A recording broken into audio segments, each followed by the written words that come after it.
कृष्णा और वेणी नदी के तट से शिव और विष्णु के गणों ने एक वैश्य के शरीर से कलह राक्षसी निकाली थी। नारद जी बोले, हे राजन, कृष्णा साक्षात कृष्ण का शरीर है और वेणी शिवजी का स्वरूप है, अतः उनके प्रभाव को चतुर्भुज ब्रह्मा जी भी नहीं कह सकते हैं।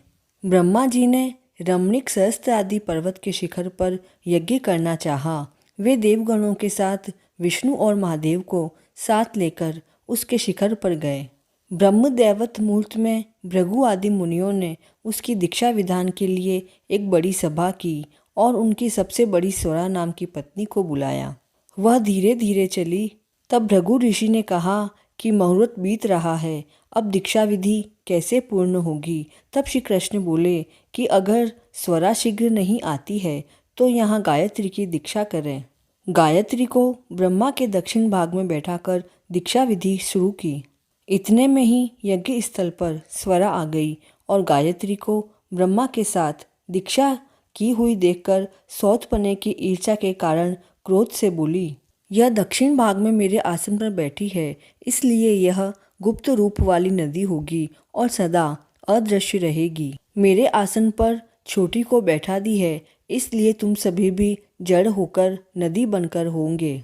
तब गायत्री बोली, ब्रह्मा जी, तेरी भांति मेरे भी पति हैं, तूने मुझको वृथा श्राप दिया है, इसलिए तू भी नदी हो जा। तब स्वरा बोली, हे देवताओं, तुम लोगों ने यज्ञ के शुरू में गणेश जी का पूजन नहीं किया था, इसी कारण मेरे क्रोध से यह विघ्न निसंदेह पैदा हुआ है। इस तरह स्वरा के वचन सुनकर ब्रह्मा, विष्णु और शिव ये सब जड़भूत होकर अपने अपने अंश से नदी हो गए।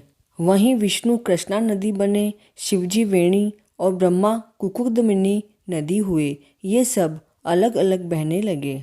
पश्चिम की ओर बहने वाली गायत्री और स्वरा नदियाँ सावित्री नाम से प्रसिद्ध हुई। कृष्णा और वेणु के उपाख्यान को जो भी मनुष्य सुनेगा और सुनाएगा, उसको उनके दर्शन और स्नान का फल मिलेगा।